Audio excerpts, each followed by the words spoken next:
सभी प्रशिक्षुओं को मैं नमस्कार। आप सभी का हमारे चैनल टीएसपी क्लासेस में एक बार फिर से बहुत बहुत स्वागत है। तो दोस्तों, आज हम इस वीडियो में बात करने वाले हैं यूपी डीलर अर्थात बीटीसी थर्ड सेमेस्टर का चतुर्थ प्रश्न पत्र मैथ के बारे में बात करें। जैसा कि दोस्तों, मैथ में चल रहा है आपका समुच्चय सेटअप थ्योरी चल रही है, और इसके पहले एक क्लास हो भी चुका है जिसमें कुछ चीजें पढ़ाई जा चुकी हैं। और वो आई थिंक पढ़ाया जा चुका है टाइप्स ऑफ सेट के बारे में, समुच्चय के प्रकार के बारे में पढ़ाया जा चुका है।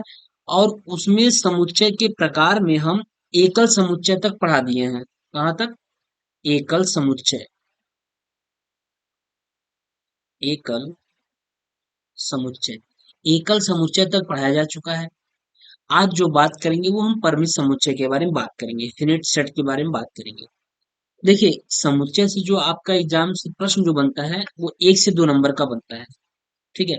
या तो फिर कभी कभी ऐसा कर देता है, कभी लघु उत्तरीय प्रश्न पूछ लेता है तो 2 नंबर का हो जाता है, या अति लघु उत्तरीय प्रश्न पूछता है तो 1 नंबर का हो जाता है। ठीक है। तो 1 से 2 नंबर का प्रश्न पूछता है। यहाँ हम चीजों को समझा समझा रहे हैं। उसके बाद आगे इस पर कुछ क्वेश्चन भी करा देंगे। इसके अलावा जब हम सीरीज को सॉल्व कराएंगे तो वहां पर चीजें आपकी और भी ज्यादा क्लियर हो जाएंगी। जितने भी क्वेश्चन रहेंगे अच्छे ढंग से वहां पे चीजों को समझा दिया जाएगा। देखिए, जो भी प्रश्न पूछता है एग्जाम में, वो 2 या 3 टाइप से पूछता है। वो आगे हम आपको बता रहे हैं कि कौन टाइप का सवाल पूछता है, और हम उस सवालों को दे रखे भी हैं कि इस तरीके के ये प्रश्न पूछा जा रहा है। बहुत ज्यादा डिटेल्स में नहीं पूछता है, बहुत थ्योरी से नहीं पूछता है। बस 2 से 3 टाइप्स के सवाल से पूछ लेता है। तो बड़ी आसानी से हो जाता है, तो हम लोग ज्यादा समय इसमें इन्वेस्ट नहीं करेंगे। चूंकि आगे जो हमारे चैप्टर हैं वो काफी इंपॉर्टेंट है, परिमिति वगैरह हुआ और अलजेब्रा वगैरह से है, वो काफी इंपॉर्टेंट चैप्टर है। उस पे हम लोग ज्यादा समय देंगे, फोकस करेंगे। यहाँ से आपका 1 से 2 नंबर प्रश्न आएगा। ये चीजें आपको जब सीरीज पढ़ाएंगे तब भी वहां पे क्लियर हो जाएंगे। फिर भी आज जो हम जो पढ़ाएंगे थ्योरी, थ्योरी को समझाते हुए हम सवालों को लेके चलेंगे, जिससे कि आपको अच्छे तरीके से सवाल समझ में आ जाए। ठीक है। तो चलिए स्टार्ट करते हैं। और स्टार्ट करने से पहले एक बार फिर से वही चीजें कि अगर आप हमारे चैनल में नए होंगे तो प्लीज चैनल को सब्सक्राइब कर लीजिएगा, अपने दोस्तों के साथ शेयर अवश्य कर दीजिएगा, और बेल आइकन को प्रेस कर लेंगे। इससे ये होगा कि जब भी वीडियो आपके पास जाएगी तो उसका नोटिफिकेशन आपको मिल जाएगा। ठीक है। और अगर लास्ट में वीडियो अच्छा लगेगा तो फिर वही करिएगा जो आप रोज करते हैं। ठीक है, चलिए हम लोग स्टार्ट करते हैं परमित समुच्चय से। कर है परमित समुच्चय। आइए परमित समुच्चय को देखते हैं क्या है।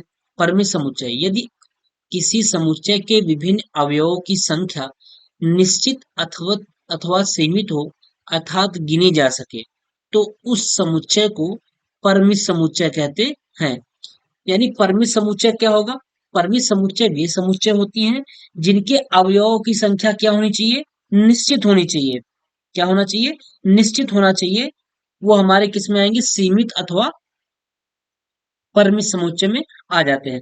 यानी ऐसा एलिमेंट्स दिया रहेगा, ऐसा अवयव दिया रहेगा जो एक फिक्स रहेगा कि इसका एलिमेंट्स इतना है तो उसमें उससे कुछ और नहीं हो सकता है। ठीक है। जैसे सप्ताह के 7 दिनों की संख्या, तो सप्ताह में 7 ही दिन होता है, 8 दिन नहीं हो जाता है। तो वो हमारा एक सीमित समुच्चय है, परिमित समुच्चय है। ठीक। जैसे एग्जाम्पल दे रखा है, A = दे रखा है 7, 8, 9, 10 व 1। यानी 7 दिया है, 8 दिया है, 9, 10 और 1 दिया है। अब ये एक सीमित समुच्चय है। ऐसा नहीं कह दिया कि 7, 8, 9, 10, 11 डैश डैश डैश प्राकृतिक संख्याओं का समुच्चय। तब तो ये परिमित समुच्चय नहीं हो जाएगा, तब ये तो गलत हो जाएगा। लेकिन यहाँ पे ये दे रखा है, कह रहा है A = 7 है, 8 है, 9 है, 10 है और 1 है। यानी इसमें टोटल कितने अवयव दे रखे हैं? 5 अवयव दिए हैं, इससे ज्यादा नहीं। जितना भी दिया है वो फिक्स कर दिया है कि 5 अवयव हैं। तो ये हमारा क्या है? परिमित समुच्चय है। तो इसको हम इस तरीके से भी, और दूसरी चीज, ये एक एलिमेंट्स हो गए। दूसरा बी, समुच्चय बी में क्या है? Y is such that Y, पृथ्वी पर वर्तमान में जीवित व्यक्ति। यानी पृथ्वी पर वर्तमान में जीवित व्यक्ति भी एक हमारा परिमित समुच्चय है। ये कोई, इसको हम डिफाइन किए हैं कैसे? जब जनगणना होती है तो उसी के आधार पे तो हम बात करते हैं ना कि हमारी जो आबादी है, हमारे देश की जो आबादी है, या हमारे भारत देश की जो आबादी है, या पृथ्वी पर जितना हम गणना कर लिए हैं, पृथ्वी पर वर्तमान में जो जीवित व्यक्ति हैं, ये एक परिमित समुच्चय के अंतर्गत ही आएंगे, क्योंकि ये एक फिक्स है। ऐसा नहीं कि अनंत तक है, बहुत सारे लोग हैं पृथ्वी पे। नहीं, पृथ्वी पे जीवित व्यक्तियों को काउंटिंग की जा सकती है, और जो कि किया भी जाता है। जनगणना होती है इसीलिए होती है कि कितने व्यक्ति जीवित हैं, कितने व्यक्ति मर गए, और कितने बच्चे पैदा हुए। ये सब चीजों को काउंटिंग किया जाता है, तो ये परिमित समुच्चय में ही आता है। ठीक है, तो आप समझ गए होंगे कि परिमित समुच्चय क्या होता है। परिमित समुच्चय वे समुच्चय होते हैं जिसके एक निश्चित अवयव हो, एक सीमित अवयव हो, जिसे गिना जा सके, तो उस समुच्चय को हम क्या कहते हैं, परिमित समुच्चय। और एग्जाम्पल आपके सामने है। चलिए, अब बात आती है अपरिमित समुच्चय की। अपरिमित समुच्चय इनफिनाइट सेट की बात है, तो अब जस्ट उसका अपोजिट हो जाएगा। जिसको गिना ना जा सके, जिसकी संख्या अनिश्चित हो, असीमित हो, वो हमारी क्या रहेगी, अपरिमित समुच्चय रहेगी। उसका जस्ट अपोजिट है। तो चलिए देखते हैं, यदि किसी समुच्चय के अवयवों की संख्या अनिश्चित अथवा असीमित हो, अर्थात जिसे गिना नहीं जा सकता है, तो ऐसे समुच्चय को अपरिमित समुच्चय कहते हैं। यानी ऐसा समुच्चय जिसके अवयवों की संख्या निश्चित ना हो, यानी असीमित हो, जिसे गिना ना जा सके, तो वो समुच्चय हमारे क्या कहलाएंगे, अपरिमित समुच्चय कहलाते हैं।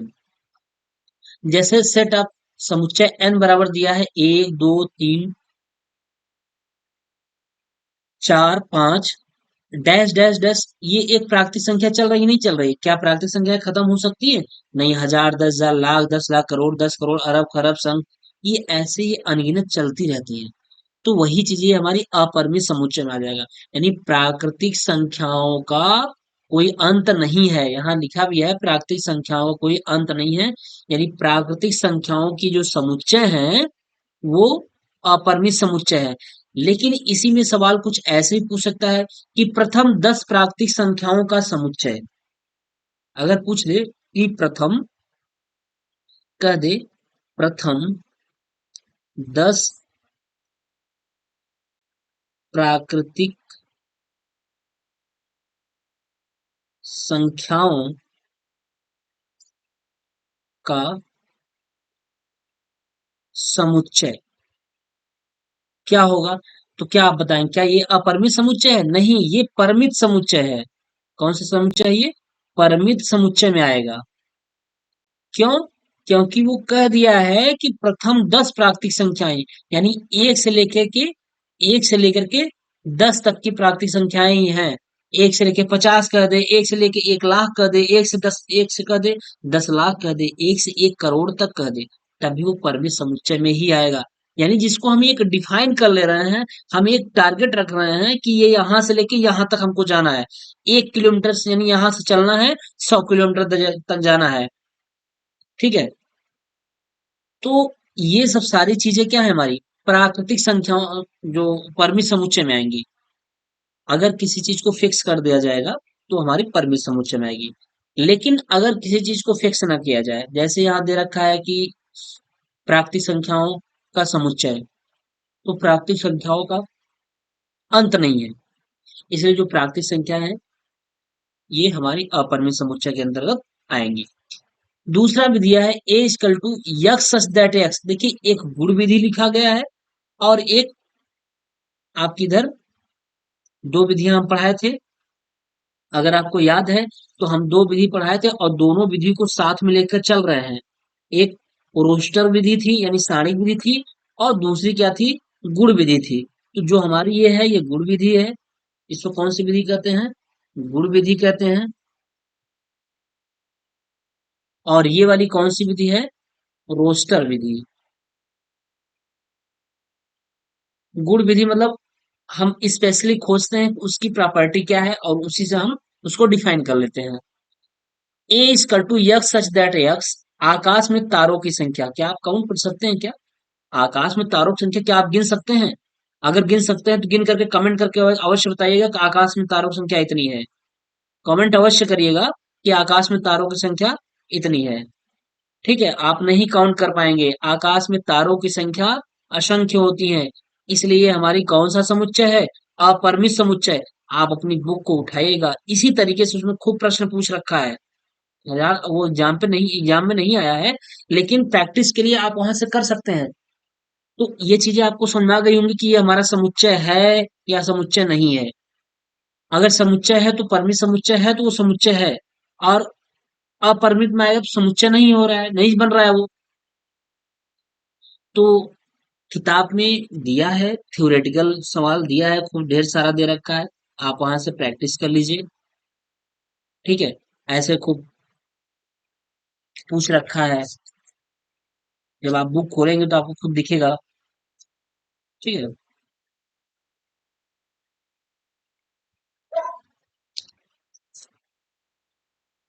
चलिए, अब बात आती है पांचवा, तुल्य समुच्चय, इक्विवेलेंट सेट। तुल्य समुच्चय में क्या होता है? दो समुच्चय ए व बी तब तुल्य या बराबर समुच्चय कहलाते हैं, ध्यान रखिएगा, तुल्य या बराबर। दो समुच्चय हैं ए व बी, तब तुल्य या बराबर समुच्चय कहलाते हैं जब उनके अवयव के मध्य एकांकी संगति अथवा एक एक संगतता यानी वन टू वन करेस्पॉन्डेंसिंग विद्यमान होते हैं। जैसे देखिए एग्जाम्पल समझेंगे तो ये थ्योरी ज्यादा समझ में आ जाएगी। जैसे दिया है ए इजकल टू दे रखा है 1 2 3 4, यानी समुच्चय ए इजकल टू 1 2 3 4 तथा B equal to Ramesh Hari Ganesh Rajesh हो, तो प्रत्येक अवयव के लिए बी में एक अवयव उपस्थित है। इन्हें यह समतुल्य यानी सॉरी ए समतुल्य बी समुच्चय कहेंगे। चीजें समझ में आई कि नहीं? नहीं समझ में आई, देखिए मैं बताता हूँ। ए इक्वल टू क्या है? 1 2 3 4, इसमें कितनी संख्याएं हैं? चार संख्याएं हैं, चार हैं। तो इसमें भी क्या है? रमेश हरि गणेश तीन, और एक राजेश क्या? चार। तो कहा ना कि कुछ न कुछ इसमें गुण है, यानी कुछ न कुछ गुण है। ऐसा अगर होता इसमें चार होता, इसमें राजेश के बाद एक कोई और राकेश आ गया होता, तब ये ए के समतुल्य भी नहीं होता।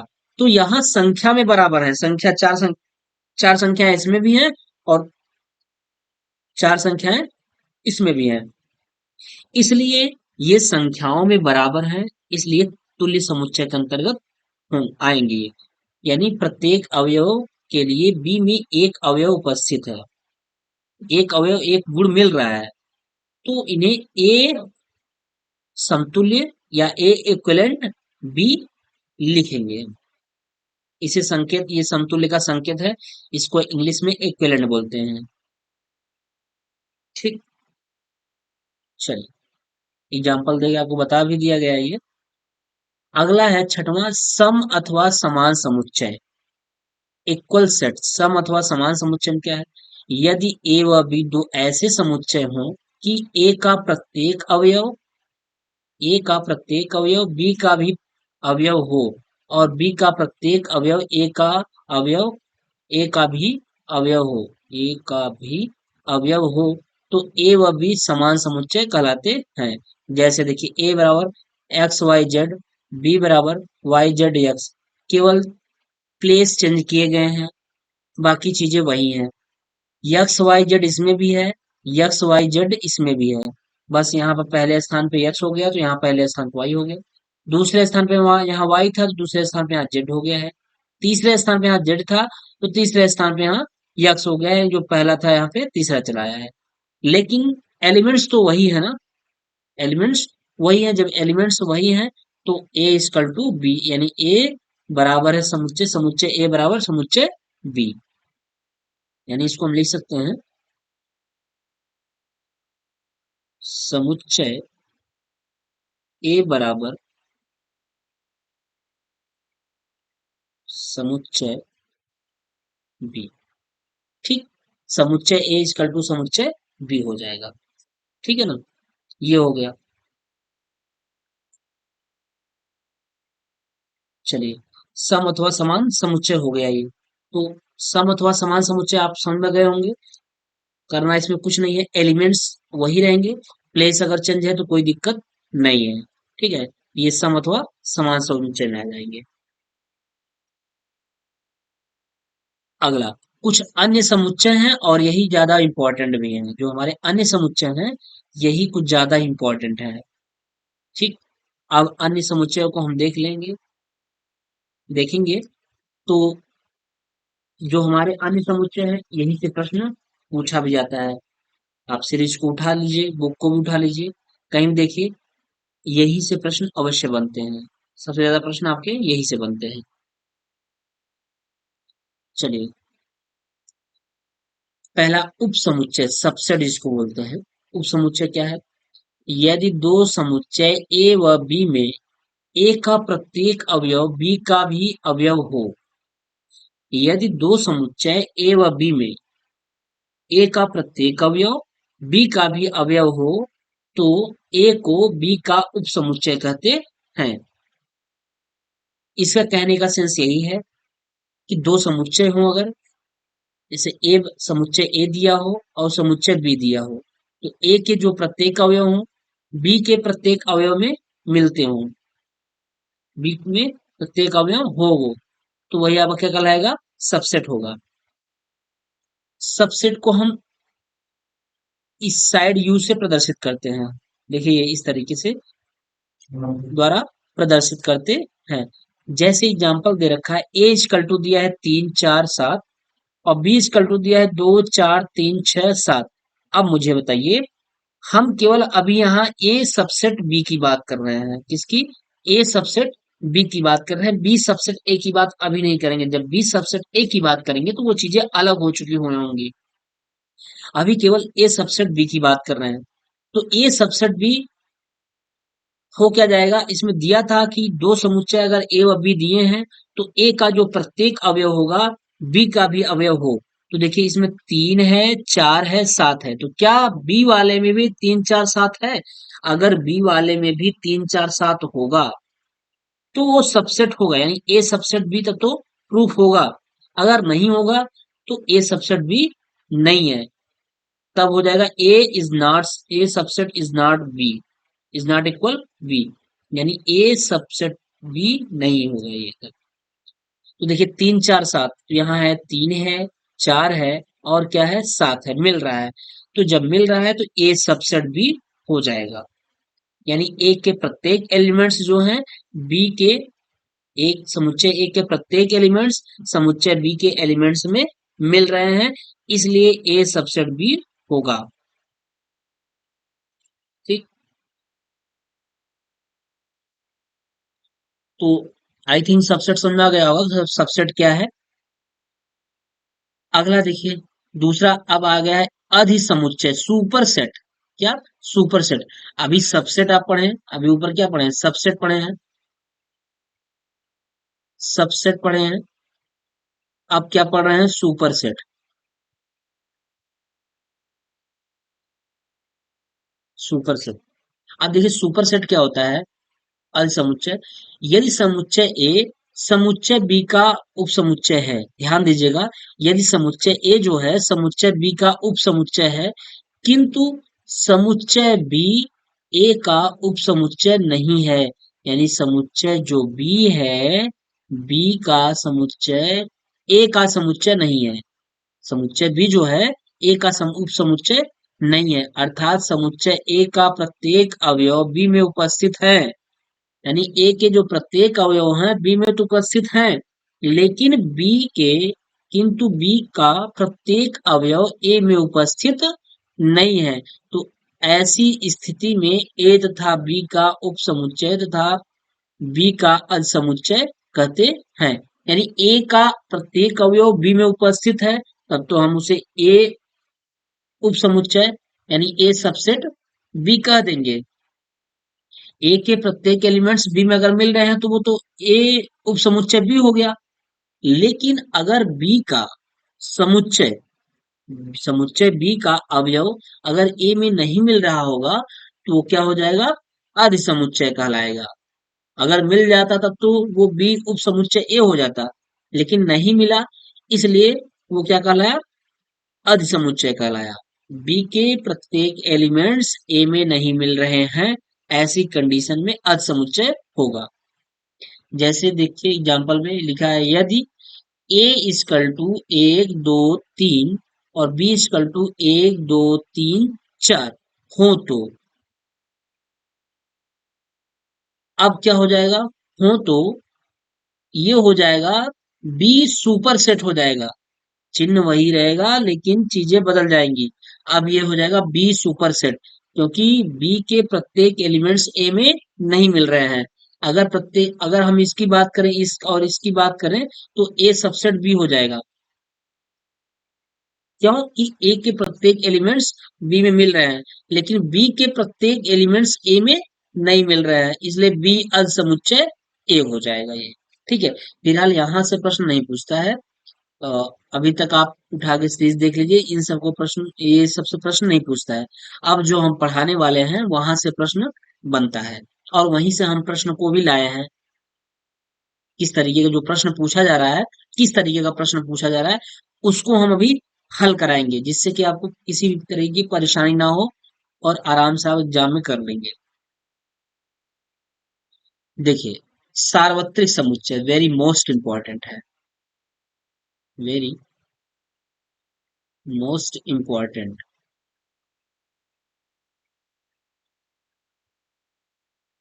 ये है आपका सार्वत्रिक समुच्चय, यूनिवर्सल सेट। यूनिवर्सल सेट से प्रश्न आता है, एक सर्वनिष्ठ से, एक सार्वत्रिक से, और एक घटाना करके आता है समुच्चय। यही से प्रश्न आते हैं ज्यादातर। तो इसी को हम अच्छी तरीके से समझ लेंगे, देख लेंगे, जिससे कि चीजें बिल्कुल क्लियर हो जाए और हमारे एग्जाम में जो भी प्रश्न आए आराम से हो जाए। देखिए, आप पेशेंस के साथ पढ़ाई करेंगे और कंटिन्यू करेंगे, ऐसा नहीं कि एक दिन पढ़ लीजिए, 2 दिन पढ़ लीजिए, ऐसा कुछ नहीं है। अब आप लग जाइए, बिल्कुल अच्छी तरीके से लग जाइए, जिससे कि किसी भी तरीके की परेशानी ना हो मैथ में, और आराम से आप सारे प्रश्नों को कर लीजिए। और ये तभी संभव होगा जब आप मैथ को प्रतिदिन सॉल्व करेंगे। जब तक आप मैथ को प्रतिदिन सॉल्व नहीं करेंगे, इतना आसान नहीं है। फिलहाल बिल्कुल आपका बेसिक है ये चीजें। अभी तो अब बहुत सारी चीजें अभी आगे आपको मिलेंगी, फोर्थ सेमेस्टर मिलेंगी। उसके बाद जब आप टेट सीटेट देंगे, जब आप टेट का एग्जाम देंगे, टेट या फिर सीटेट का एग्जाम देंगे, तो वहां चीजें स्टैंडर्ड मिलनी स्टार्ट होगी। और सबसे ज्यादा स्टैंडर्ड आपको मिलेगी जब आप सुपर टेट की तैयारी करेंगे। सुपर टेट मतलब लास्ट टारगेट आपका यही है, क्या, टीचर बनना। लास्ट टारगेट यही है। और ये टारगेट तब कंप्लीट होगा जब आप क्या बनेंगे, जब आप धीरे धीरे चीजों को गेन करेंगे। इतनी आसानी से नहीं है कि आप इतनी आसानी से कर ले जाएंगे। ठीक है, थोड़ा थोड़ा करके करेंगे तब जाके चीजें होंगी।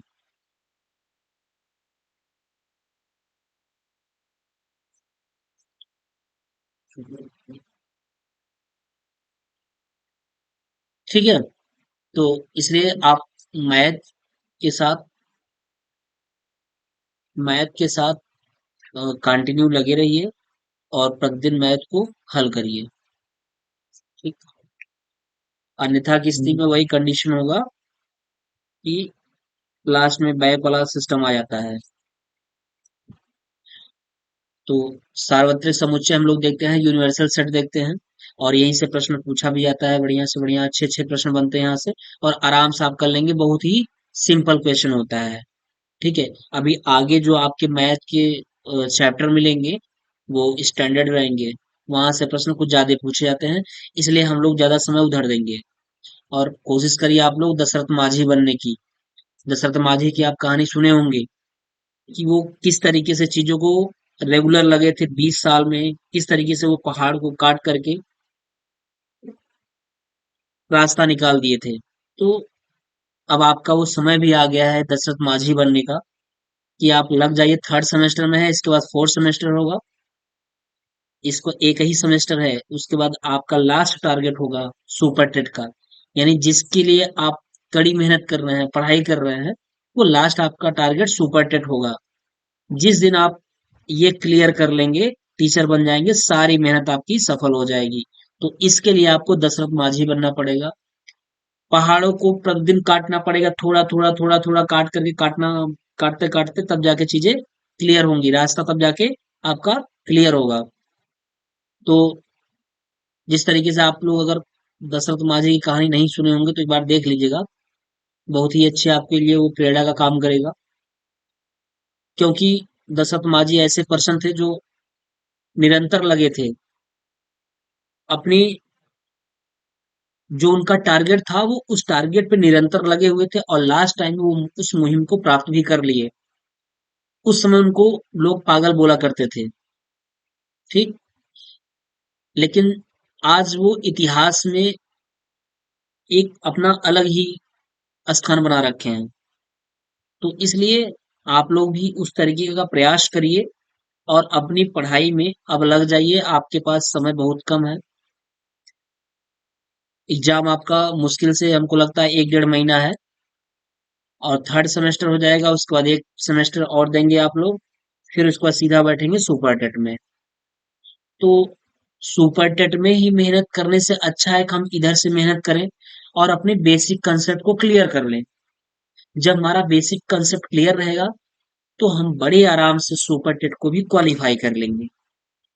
ठीक है, तो चलिए हम लोग देख लेते हैं सार्वत्रिक समुच्चय क्या है। ऐसा समुच्चय जिनके सभी समुच्चयों के अवयव शामिल हो सार्वत्रिक समुच्चय कहलाते हैं। यानी ऐसा समुच्चय जिसके सभी समुच्चयों के अवयव शामिल हो सार्वत्रिक समुच्चय कहलाते हैं। इसे यू द्वारा प्रदर्शित करते हैं। यानी यूनियन, इसको एक तरीके यूनियन बोलेंगे, यूनिवर्सल को हम शॉर्ट में यूनियन बोल लेते हैं। ए, ये यूनिवर्सल का सिंबल है। इसमें ये कह रहा है कि ऐसा समुच्चय जिसके सभी समुच्चयों के अवयव शामिल हो। जैसे देखिए, समझिए, जिसे ए दिया है, समुच्चय ए दिया है और ये समुच्चय बी दिया है। अगर हम इसका ए यूनियन बी निकालना चाहें, और मान चलिए सी दे रखा है, अगर हम पहले केवल ए और बी की बात कर लें, अगर हम केवल ए यूनियन बी निकालना चाहें यानी ए यूनिवर्सल बी निकालना चाहें, तो क्या करेंगे कि ऐसा समुच्चय जो सब में उसके अवयव सब में शामिल हो। तो जैसे इसमें एक है, दो है, तीन है, ठीक है। फिर यहाँ है क्या, तीन है, चार है, पांच है, छह है। तो देखिए, इसके कोई भी अवयव इसमें नहीं मिल रहे हैं। कोई अवयव मिल रहा है क्या? नहीं, कोई भी अवयव नहीं मिल रहा है। लेकिन हम करेंगे क्या कि किसी भी समुच्चय को रिपीट नहीं करेंगे। वैसे आपको पता भी है, पहले ही बार बताया गया था कि समुच्चय कभी रिपीट करके नहीं लिखा जाता है, वो हमेशा एक ही बार लिखा जाएगा। कोई भी संख्या एक ही बार लिखी जाएगी, उसको दोहरा करके नहीं लिखना है। तो जब हम ए यूनियन बी निकालेंगे तो क्या करेंगे, एक, दो, तीन, उसके बाद फिर क्या, इस तीन को नहीं लिखेंगे, अब क्या लिखेंगे, चार लिखेंगे, पांच लिखेंगे और छह लिखेंगे। यानी सबको शामिल कर लेंगे एक साथ। अब हमारा ये क्या हो जाएगा, ए यूनिवर्सल बी, यानी ए यूनियन बी हमारा आ गया। अब जब अगर हम तीनों को साथ में लेना चाहते हैं, तब ए बी और सी, जब ए और बी और सी लेना चाहते हैं तो ए यूनियन बी निकाल लिए। अब सी यहाँ दे रखा है, ए यूनियन बी हो गया और सी हो गया। तो हम इसको इस तरीके से कर सकते हैं, ए यूनियन सी बराबर क्या हो जाएगा, एक, दो, तीन, चार, पांच, छह। यहां तक तो हम लिख लिए। उसके बाद क्या, अब इस छह को नहीं लिखेंगे, सात, आठ, नौ लिख देंगे। क्या लिख देंगे, सात लिख लेंगे, सात लिख लेंगे, आठ लिख लेंगे और क्या लिख लेंगे, नौ लिख लेंगे। ठीक, ये हमारा हो जाएगा ए यूनिवर्सल सी, यानी आपका हो गया ए यूनियन सी। तो इसी को बोलते हैं सार्वत्रिक समुच्चय, जो सबको लिख लेना है एक साथ, बस दोहरा करके ना लिखा जाए, बाकी चीजें हो जाएंगी। तो यहाँ लिखा गया है A union C equal to एक, दो, तीन, चार, पांच, छह, सात, आठ, नौ। यही आपका आंसर होगा, है ना। चलो,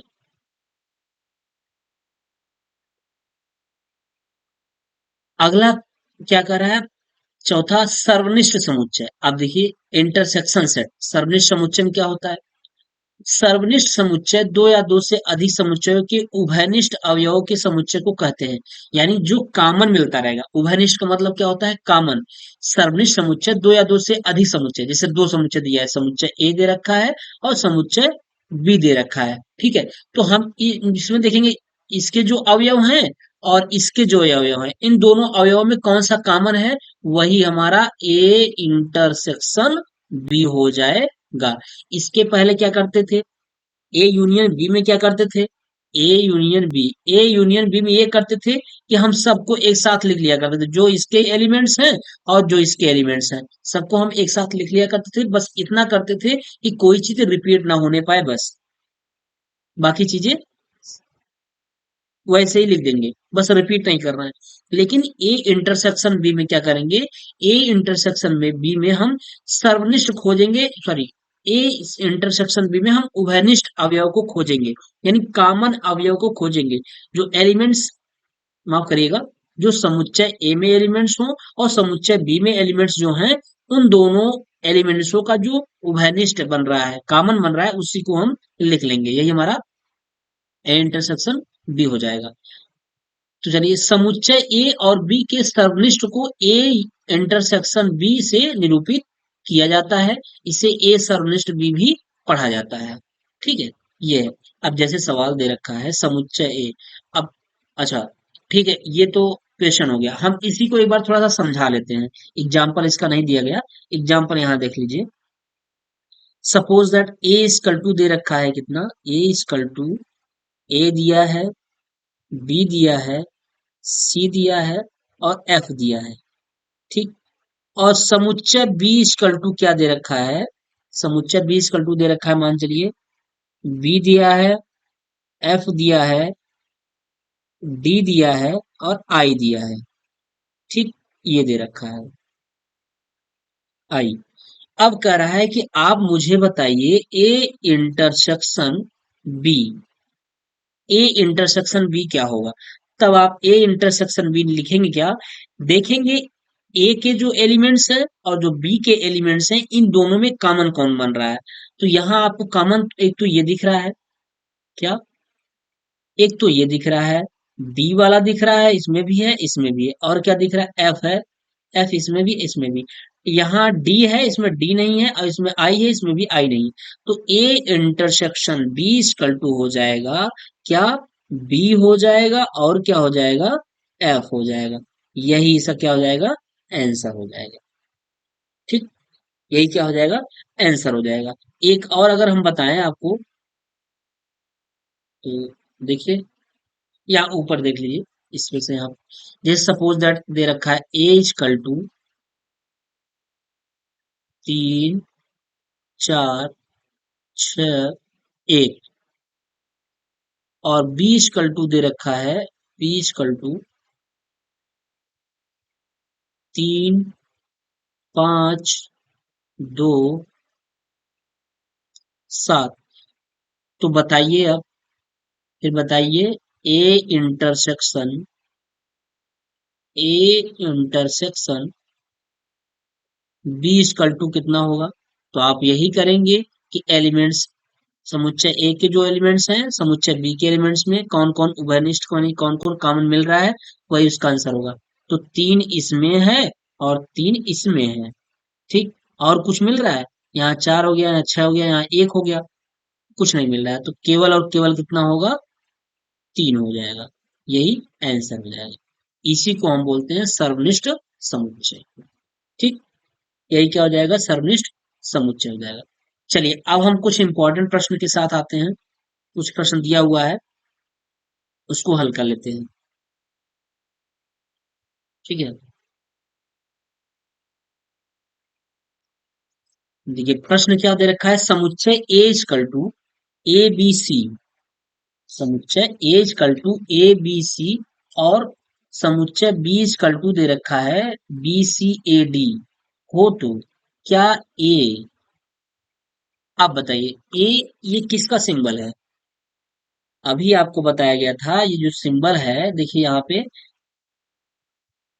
ए, ये है सबसेट। किसका है? सबसेट। और सबसेट आपको क्या बताया गया था? ये दो समुच्चय ए व बी में ए का प्रत्येक अवयव बी का भी अवयव हो तो ए को सबसेट कहेंगे, और नहीं है तो उसको सबसेट नहीं कहेंगे। तो यहाँ पूछ क्या रहा है, ध्यान दीजिएगा। ए बराबर दे रखा है, ए बराबर कितना दे रखा है, sorry,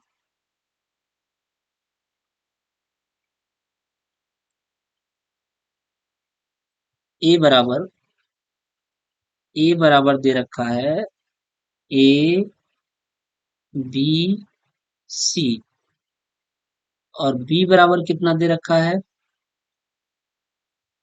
B C A D, ये दे रखा है। अब कह रहा है, तो बताइए ए जो आपका है ये,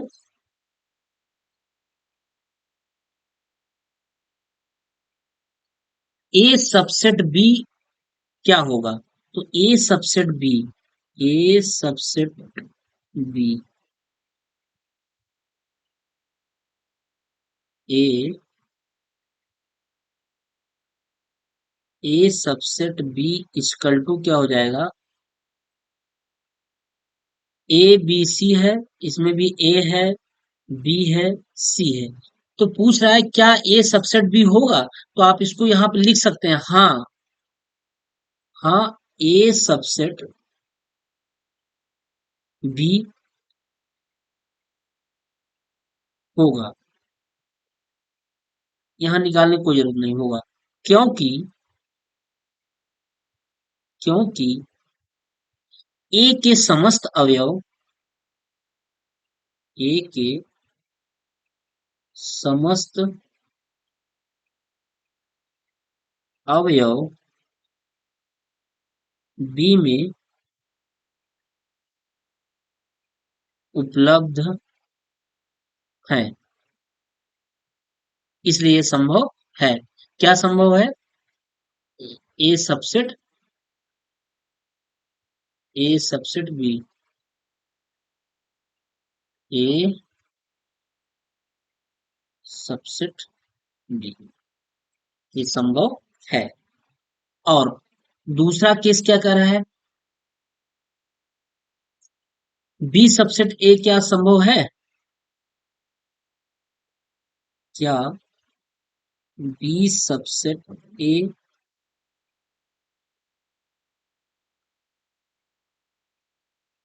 संभव है? तो ये कह रहा है कि अब बी सबसेट ए संभव तब होगा जब बी के सभी एलिमेंट्स, बी के सभी अवयव ए में मिलते हों। ऐसा नहीं है, क्यों? क्योंकि ए बी सी तक तो मिल रहा है, ए बी सी तक मिल रहा है, डी नहीं मिल रहा है। इसलिए यहां लिख लेंगे कि नहीं, नहीं, बी सबसेट ए संभव नहीं होगा,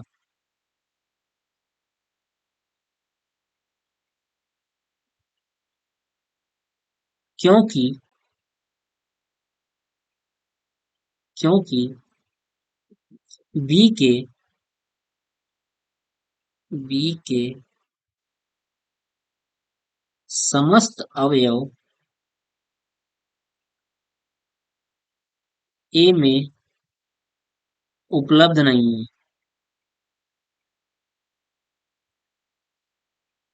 उपलब्ध नहीं है। ठीक, तो इसको हम इस तरीके से दिखा सकते हैं, B is not subset A, ये इसका आंसर हो जाएगा। और ये सबसेट भी हो जाएगा।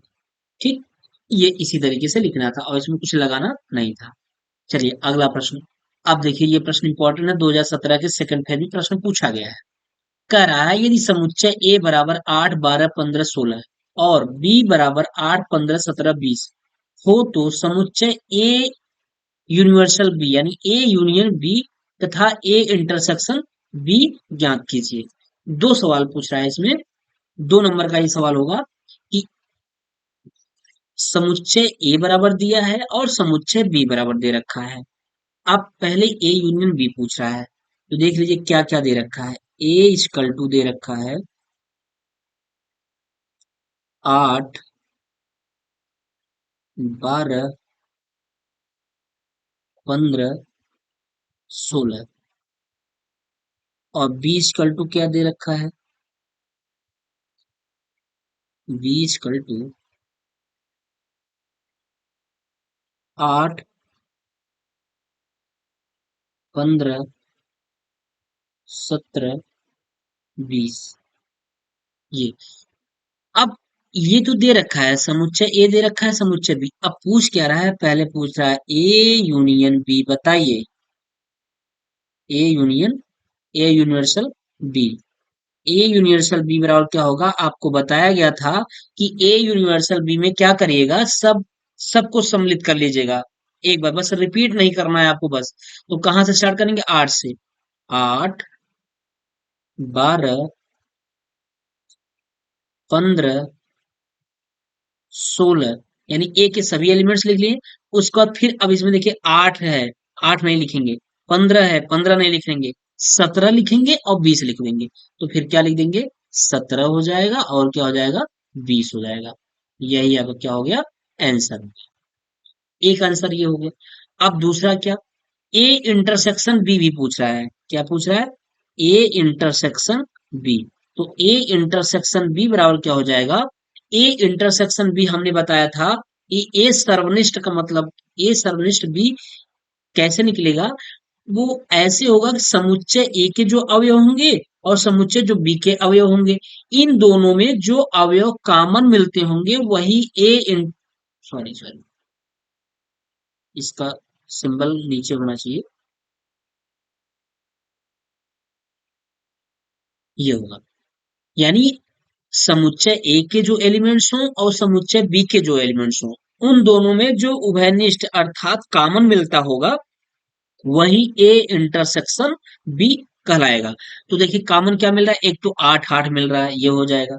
एक 15, 15 मिल रहा है, ये भी हो जाएगा। और कुछ मिल रहा है? नहीं। तो इसका आंसर क्या हो जाएगा? 8 हो जाएगा और क्या हो जाएगा?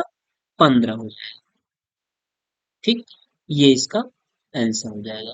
तो दो आंसर निकालना था, कुछ भी नहीं है। समुच्चय में पूछेगा तो आपसे समुच्चय छूटना नहीं चाहिए। अभी जब सीरीज कराया जाएगा तो वहां और भी ज्यादा चीजें क्लियर हो जाएंगी। ठीक है। और समुच्चय का बड़े आसानी से सवाल हो जाएगा। अगर 2 नंबर का आ रहा है तो तब भी तो आपका 2 नंबर आया ना, एक चैप्टर पढ़ने से अगर आपका 2 नंबर आ जा रहा है तो कितनी अच्छी बात है। और वो भी बिल्कुल छोटा सवाल रहेगा, केवल सोचना रहेगा, आंसर फटाक से एक लाइन में आ जाएगा। इसमें बहुत बड़ा कैलकुलेशन नहीं करना होता है, जोड़ घटाना गुणा भाग नहीं करना होता है। ऐसा कुछ भी नहीं है।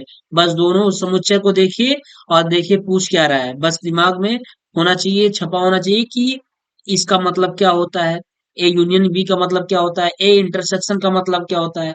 ए इंटरसेक्शन बी अगर है तो यूनियन का मतलब क्या होता है, इंटरसेक्शन का मतलब क्या होता है। अगर यूनियन और इंटरसेक्शन का मतलब आपको समझ में आया है तो आप एक लाइन में आंसर दे देंगे। ठीक है। चलिए अगला सवाल देखिए। क्वेश्चन नंबर 3 कह रहा है समुच्चय ए दिया है, समुच्चय बी दिया है, तो ए माइनस बी ज्ञात करना है। अब इसमें से ए माइनस बी ज्ञात करना है। ठीक। तो ए माइनस बी निकाल दीजिए। कैसे निकलेगा? आसानी से इसको निकाल सकते हैं। ये भी बहुत बहुत ही आसान है ए माइनस बी निकालने के लिए। तो देखिए ए का मान दे रखा है, ए इक्वल टू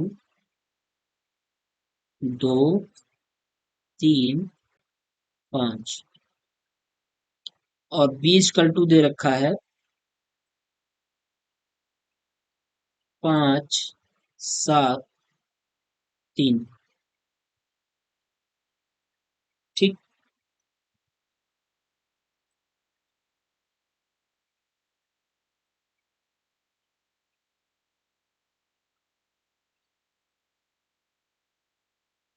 चलिए अब हम क्या निकालेंगे?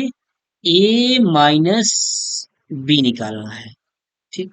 बहुत ही आसान है, बस आपको चीजों को समझना होगा बस। ए माइनस बी जब निकालना है तो इसमें ध्यान रखिएगा, पहले ए में देखिए 2 है, 3 है, 5 है और बी में क्या है? 3 है मिल रहा है और 5 मिल रहा है। इसमें 7 है जो अलग है और इसमें 2 है जो अलग है। लेकिन अगर हम ए माइनस बी निकालेंगे तो इसका आंसर क्या होगा? ए का ऐसा यानी ए एलिमेंट्स, ये आप इसको इस तरीके से कर सकते हैं, ए का वह अवयव जो बी में न मिलता हो, ए का वह अवयव जो बी में ना मिलता हो। तो ए में दो ही है, दो है जो बी में नहीं मिल रहा है, तो ए माइनस बी कितना हो जाएगा, दो हो जाएगा, यही आंसर हो जाएगा। लेकिन अगर हम ये कहें बी माइनस ए बताइए, तब आप क्या करेंगे, अब बी वाले को उठाएंगे, बी का ऐसा अवयव जो ए में ना मिलता हो। तो बी का ऐसा अवयव कौन है, सात है, जो ए में नहीं मिल रहा है। बी का ऐसा अवयव जो ए में ना मिलता हो, तो सात ही है जो ए में नहीं मिल रहा है। तो बी माइनस ए कितना हो जाएगा, सात हो जाएगा, ए का क्या हो जाएगा, आंसर हो जाएगा। ठीक, दोनों हमने बता दिया, ए माइनस बी और बी माइनस ए। ऐसा मत करिएगा कि घटाना स्टार्ट करिएगा, दो, तीन, पांच में से पांच, सात, तीन, ऐसे घटाना स्टार्ट करिएगा, ऐसा नहीं है। बस इसमें कंसेप्ट चलता है, आपको कंसेप्ट क्लियर है, सवाल बड़े आसानी से आप लगा लेंगे। ठीक, चलिए अगला क्वेश्चन देखिए। क्वेश्चन नंबर 4 का रहा है, ए 10 से 25 तक की प्राकृतिक संख्याओं का समुच्चय तथा बी 6 से 15 तक की प्राकृतिक संख्याओं का समुच्चय है, तो दोनों समुच्चयों का सर्वनिष्ठ समुच्चय ज्ञात कीजिए। क्या ज्ञात करिए, सर्वनिष्ठ, यानी ए इंटरसेक्शन बी निकालना है, ए इंटरसेक्शन बी निकालना है।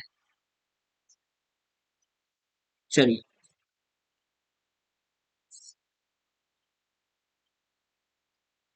लगाते हैं सवाल को।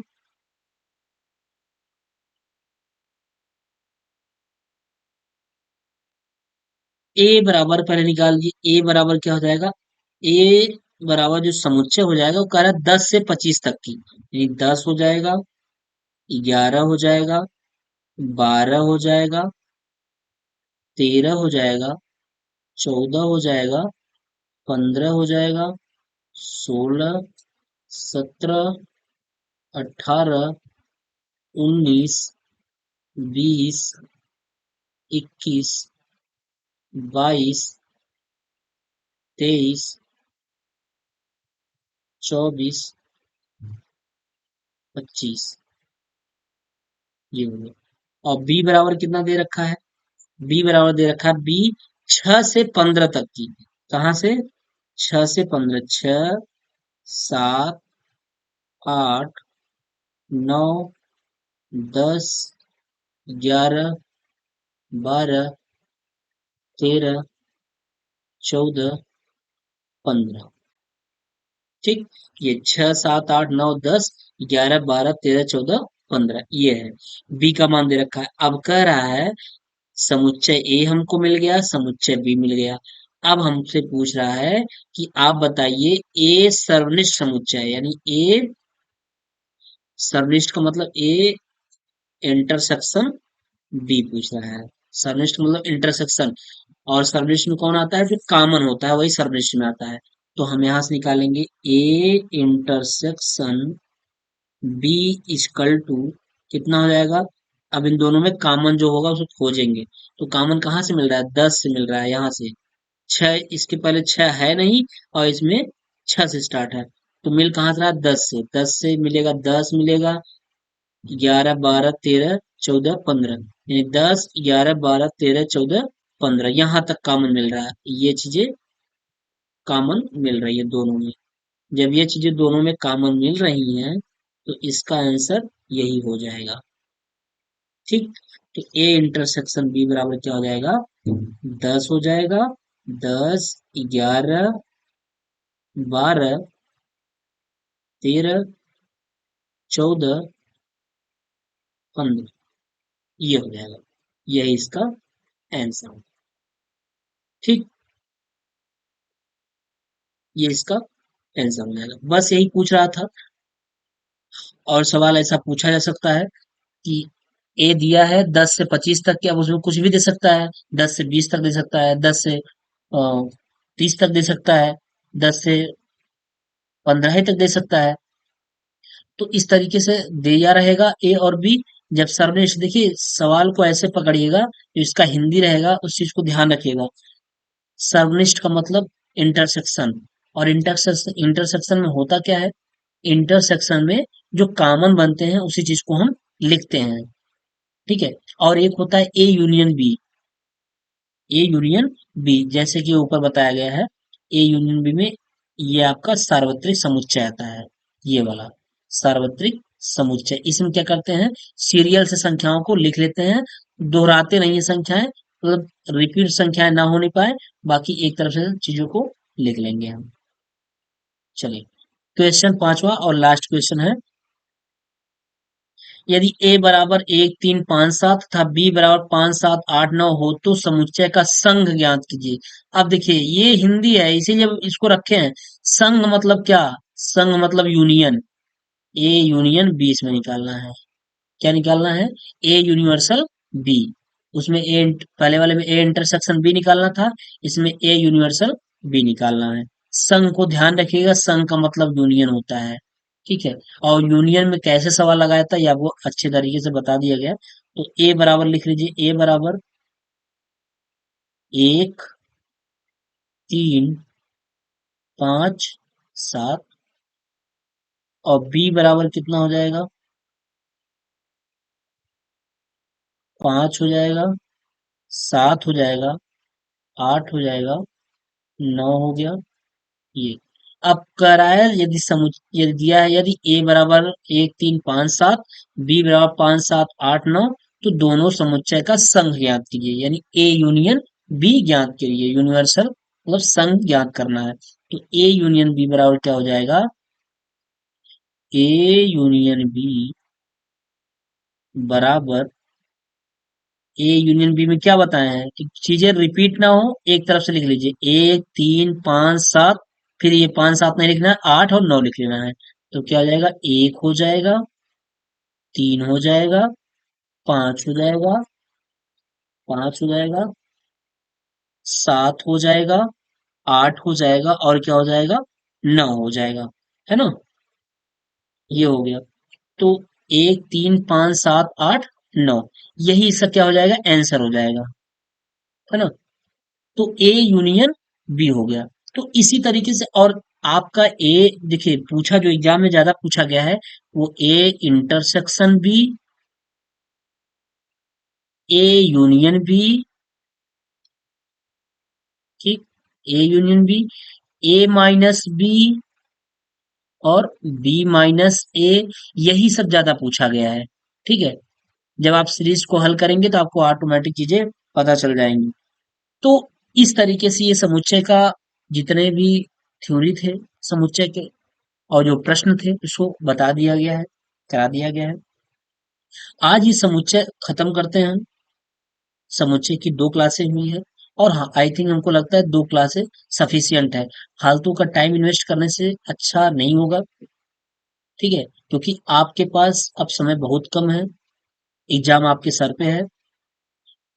बस जब भी बोर्ड फॉर्म भरा दिया जाए, और जून में भी जून में बोर्ड फॉर्म भरा दिया जाएगा।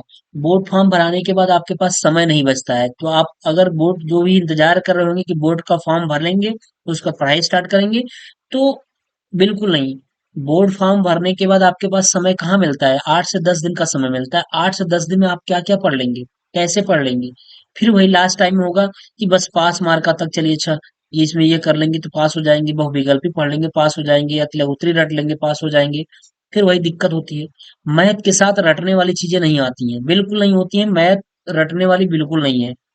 मैथ प्रैक्टिस पे है, जितना ज्यादा आप सवालों को हल करेंगे उतना ही ज्यादा, उतनी ही अच्छी से और ज्यादा नंबर आप ला पाएंगे। ठीक है। इसलिए आप टीएसपी क्लासेस से जुड़ जाइए, और कंटिन्यू, मैथ हो साइंस हो, जो जितने भी सब्जेक्ट हैं, कंप्यूटर हैं, संस्कृत हैं, जितने भी सब्जेक्ट हैं, उसको अब रेगुलर में ला लीजिए और अच्छी तरीके से पढ़ाई करिए। ठीक। और अगर किसी भी प्रकार की दिक्कत है, प्रॉब्लम है, तो आप कमेंट अवश्य करिए, जिससे कि आपकी परेशानी को दूर अवश्य किया जाएगा। कोई भी पर्सनल परेशानी, कोई एक चैप्टर से कोई मान चलिए किसी भी सब्जेक्ट की कोई एक चैप्टर परेशान कर रखा है, या मैथ ही हो गया या संस्कृत ही हो गया, कोई चैप्टर परेशान कर रखा है, तो आप कमेंट करिए, मैं उसके लिए एक अलग से वीडियो बनाऊंगा। स्पेशली उसके लिए, जिससे कि आपकी प्रॉब्लम को दूर किया जा सके। ठीक है, तो चलिए दोस्तों, फिर मिलते हैं हम लोग नेक्स्ट वीडियो में और एक नए अध्याय के साथ हाजिर होंगे, जो कि हमारा अलजेब्रा का पोर्शन होगा, और वहां से प्रश्न बहुत अच्छे अच्छे बनते हैं, और उसको हम लोग अच्छे तरीके से पढ़ेंगे। ठीक है, तो चलिए दोस्तों, मिलते हैं फिर नेक्स्ट वीडियो में, तब तक के लिए बाय।